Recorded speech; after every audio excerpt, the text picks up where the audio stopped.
viewers, the latest news break right now coming in is from the state of Gujarat and Ahmedabad. This is the aftermath of Cyclone Taukte, and what we are witnessing is a lot of casualties in its wake. What we are getting in is that heavy rains and gusty winds have gripped Gujarat in the aftermath of the cyclone in Ahmedabad. Several areas are inundated. Roofs of buildings have been blown away in Ahmedabad as well. What we do know till now, 4 people have died in the Gujarat cyclone Taukte, wreaking havoc through the state. Here's the spine-chilling visuals coming in from Gujarat as we speak. These are visuals coming in from Ahmedabad. You can see on your television screen how roofs have completely been blown away. Gusty winds blowing through the state. Things not looking good in terms of the roads have completely been inundated. You can actually see on your television screens banners and hoardings flying onto the roads. 4 people till now, of what we do know, 4 people till now are dead in the state of Gujarat.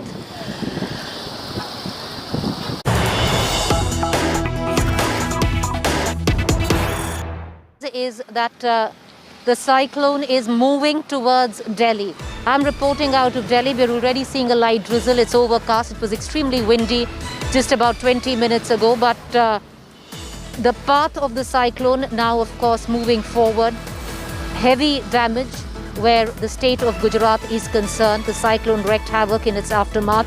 It was the south part, the south coastal area of Gujarat, which was the eye of the storm. Ahmedabad itself, you can see on those visuals, lots of damage.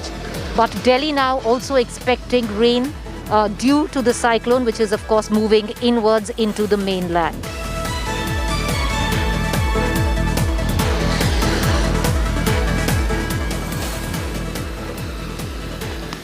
Meanwhile, rescue operations continue in the wake of Cyclone Taukte. The eye of the storm, of course, was the southern coastline of Gujarat, but Maharashtra as well witnessed heavy damage at the back of the cyclone. The Indian Navy is conducting a massive rescue operation as close to 100 people who are on board barge P305 are still missing in the Arabian Sea. While Indian Navy rescued 177 people, the remaining 96 are still to be traced, and efforts are on to locate them.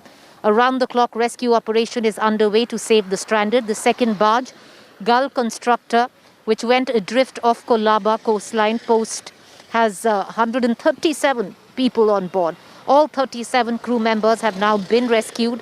There are no individuals left stuck on the vessel. Meanwhile, INS Talwar is rendering assistance to an accommodation barge SS3 with 196 personnel on board. Oil rig Sagar Bhushan with 101 personnel on board, both of which went adrift due to the cyclone. Earlier on, INS Kolkata yesterday picked up 2 survivors from life rafts of vessel Vara Prabha.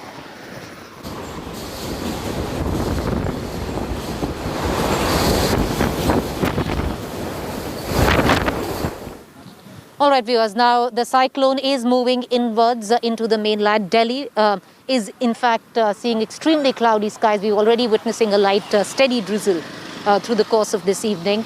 We're going to continue to get you more on the aftermath of Cyclone Taukte, but let me quickly shift focus right now to what is the aftermath of COVID for many, and that is black fungus. Cases of black fungus are rising, viewers, across the country. One of the main reasons is the heavy use of steroids, due to which black fungus does occur. Especially people with low immunity, diabetics are prone to black fungus. Take a look at this report. Amid the fight against coronavirus, there's another infection that's spreading across the country. A fungus spreading in the eyes, nose, ears and mouth, and it can be as deadly as it looks. This is called black fungus or mycorrhizasis. As cases of black fungus are spreading across the country, the AIIMS reportedly could list out guidelines for treatment very soon. We cannot take it for granted. There are a large number of cases. We learnt that when a combination of diabetes, uncontrolled in particular, COVID and steroid use comes up, the likelihood of this infection becomes a possibility, a likelihood. The treatment of this includes surgical debridement of the diseased nose. Usually it is present in the sinuses of nose and maybe eyeball. So these all disease part can be debrided, be removed to control the infection. The move to establish treatment protocol comes amid a shortage of the antifungal drug amphotericin B in several states. State governments have now begun to press the panic button and are taking several steps to ramp up supply of the antifungal drug to hospitals. Maharashtra has floated a tender of 1 lakh amphotericin injections. The Gujarat government is trying to directly procure from private companies. Karnataka, meanwhile, has sought additional doses from the centre, and the Yogi government in UP has set up a panel to look into black fungus cases and drug availability. We are looking for a reality check at the RML hospital medicine shops that are these medicines available or not. We are talking to a few of the medicine shop owners. आपके पास क्या है amphotericin B का क्या situation है? एक ही shop है, single है ना, नहीं है सर, बताया ना आपको, एक हफ्ते से नहीं आ रही. So what they are telling that these medicines, which are in fact antifungal medicines and are very important in the context of the black fungal disease, these medicines are now out of stock. अभी जो माल जिसके पास था वो expiry उसकी बहुत नजदीक थी, वो एक्सपायरी वापस गई है. कंपनी से नया माल आने में थोड़ा समय लग रहा है और उसी पीरियड में इत्तेफाक से ये ब्लैक फंगस का जो वो आया, उस वजह से ये दिक्कत महसूस हुई. और जब अब वो कंपनियों में स्टॉक आएगा वो मार्केट में आ जाएगा. मार्केट में उसके स्टॉकिस्ट भी कम लोग हैं, तो जिन जिन स्टॉकिस्टों के पास अब माल आएगा तब इसकी अवेलेबिलिटी पूर्ण रूप से सुनिश्चित हो जाएगी. The centre has taken note of the rising black fungus cases in the country and is trying to spread awareness on the symptoms to look out for. AIIMS में व्यवस्था है तो उन्होंने उसके लिए अलग से भी व्यवस्था की है, तो हमने कहा है कि इसकी पूरी चिंता करें और स्वास्थ्य मंत्री जी ने भी आश्वस्त किया है कि जो भी इसमें सहयोग होगा हम पूरा करेंगे. तो ये एक ऐसा संघर्ष है चुनौती भरा जिसमें सबको मिलकर काम करना है और अधिक से अधिक सहूलियत मिले, ये देखना है. Bureau Report, India Today. All right, viewers, let's move on now to the other developing story, and that comes in from the ICMR and the government into the line of COVID care. One of the main line of medication was the plasma therapy. It was controversial, which many countries did not recognize. India and the ICMR has now dropped plasma therapy as one of the therapies required to combat COVID. Many people, especially when the infection rages on, actually opt for plasma therapy, have been looking for plasma, but now the government and the ICMR says that there is no efficacy of this therapy, at least proven efficacy. Take a look.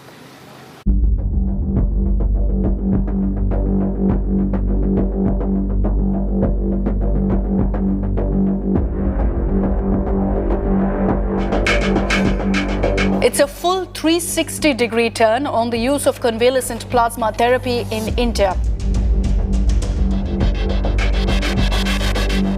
But it's not something that one didn't see coming. For months, the ICMR and National Task Force were deliberating on dropping plasma therapy for treatment of COVID patients admitted in hospitals with moderate to severe disease. In a letter to India's principal scientific advisor, experts in public health had warned against the use of plasma therapy without any hard scientific evidence. The concern was that it raises the possibility of more virulent strains of COVID-19 due to its unregulated use. The letter was signed by Professor Gagandeep Kang and surgeon Pramesh CS, among others. All along 2020, plasma therapy worked as one of the saving arsenal in India's fight against COVID-19. But ICMR's own study last September showed that plasma therapy failed to save people who were dying from COVID-19. Convalescent plasma है जो कहते हैं plasma, या फिर टॉसिजुलिमैब है, these are only under emergency use authorization और इसमें कोई strong इतना data नहीं है. India had conducted the world's largest randomized controlled trial to study the efficacy of plasma therapy. Trials were done on 464 patients in April and July at 39 centers across India. Results revealed that plasma did not show any significant difference in mortality between those who got it and those who didn't. उसके जो risk ज़्यादा थे और benefits जो थे वो negligible थे, तो it is a very very welcoming step और उम्मीद करता हूं कि ये जो इन्फॉर्मेशन है अब एंड यूजर्स तक, हर हॉस्पिटल तक, हर डॉक्टर्स तक जल्दी से जल्दी पहुंच सके, ताकि हम जो सफरिंग है प्लाज्मा को ऑर्गेनाइज करने के लिए जो पैसे जा रहे हैं, रिसोर्सेज, टाइम और जो गलत होप जो बन रही थी, हम उसको आगे बढ़ावा ना दें. But the indiscriminate use of plasma therapy saw state governments and civil society groups appealing to donate plasma to save lives despite any hard evidence. Several state governments came forward to create plasma banks to store plasma of recovered COVID-19 patients. Many even became plasma donors. An ugly side also emerged: black marketing of plasma for profits, which India Today also exposed. Even a Lancet study, meanwhile, has discredited the use of plasma therapy as being effective in hospitalized patients having moderate to severe symptoms of COVID-19. The clinical management guidelines in India now only have remdesivir and tocilizumab as off-label use in hospitalized patients. Meanwhile, one is left asking, was plasma therapy a sense of false hope all throughout last year in the fight against COVID-19, and what will happen to the plasma banks that have been set up by many states in hope to save lives during the pandemic? With Sneha Mordani, New Delhi, Milan Sharma for India Today. All right, viewers, let's delve a little deeper into this. The convalescent plasma therapy was something which families would be running around to get plasma for their kin who've been extremely sick with COVID in hospitals.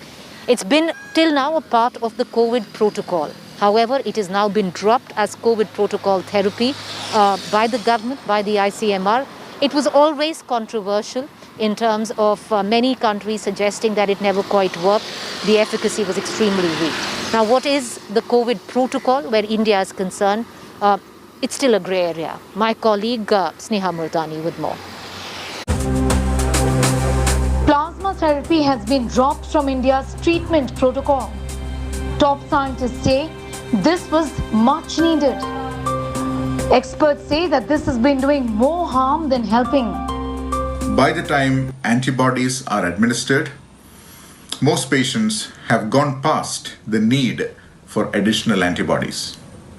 There is also a concern that if plasma is given to someone who's immunosuppressed, that is someone with low immunity, the virus will get a chance to study the antibodies and make adjustments, leading to dangerous variants. The Indian Council of Medical Research has cited poor evidence, over-reliance on anecdotal evidence which may be misleading, burdening of the healthcare system, unnecessary panic and unreasonable demands for it, as well as the cost of plasma therapy as the main reasons behind the scientific body taking this call.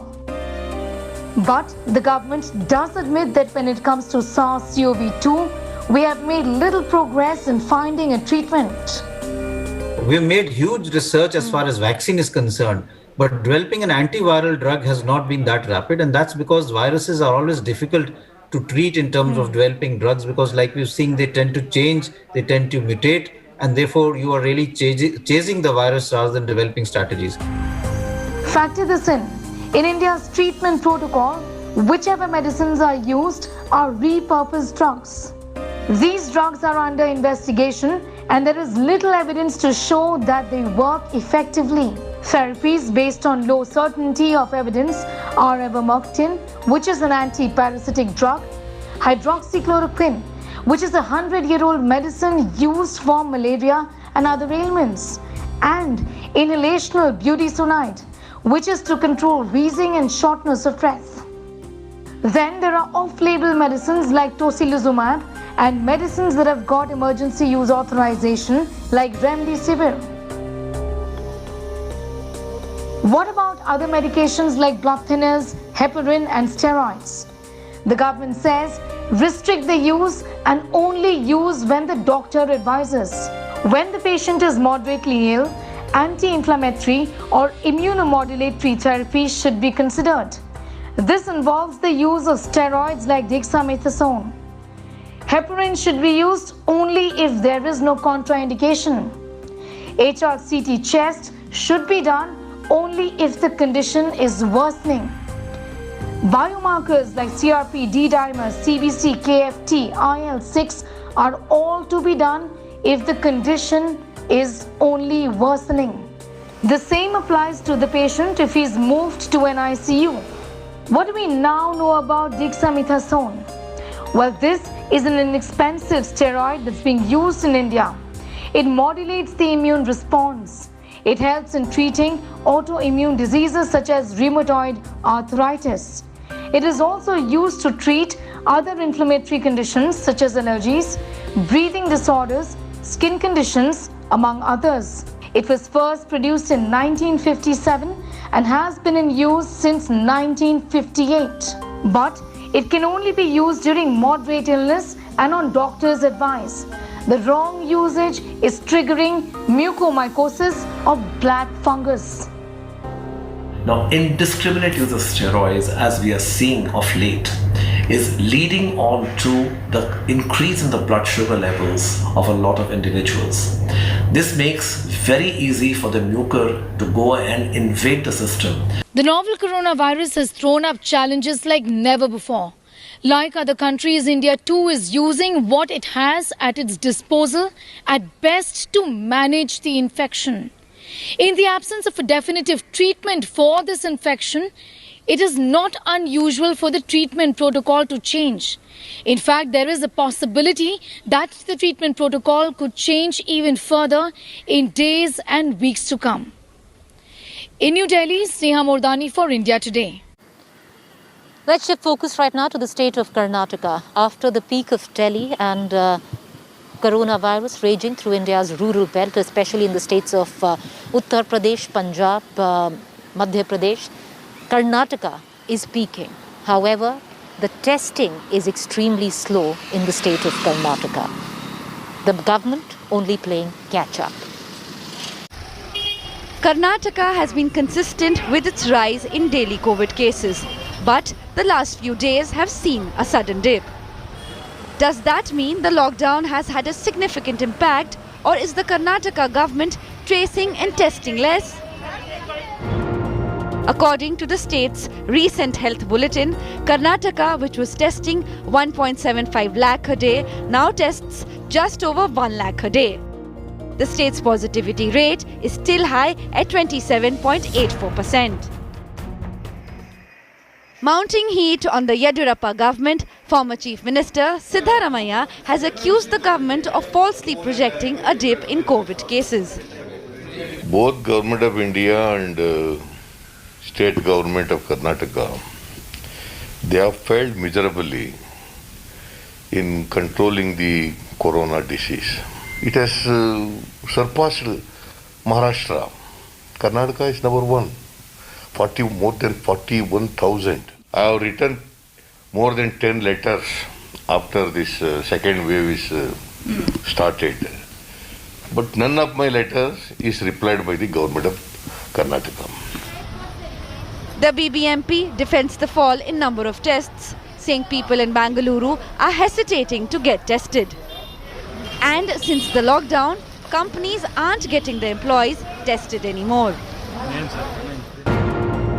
Karnataka has over 6 lakh active cases with 38,603 new infections and 476 fatalities reported in the last 24 hours. With Nabila Jamal in Bangalore, Bureau Report, India Today. With that, viewers, I'm going to go into a quick commercial break. Do stay tuned. On the other side of 7 at 7 is our fact check segment. Welcome, viewers. You're watching our fact check segment, the segment where we bust certain myths masquerading to be facts on social media platforms and WhatsApp groups. Now, there's an image that you might have seen circulating on various social media platforms which seem to suggest that during the COVID crisis, the Indian Prime Minister has gone missing. False.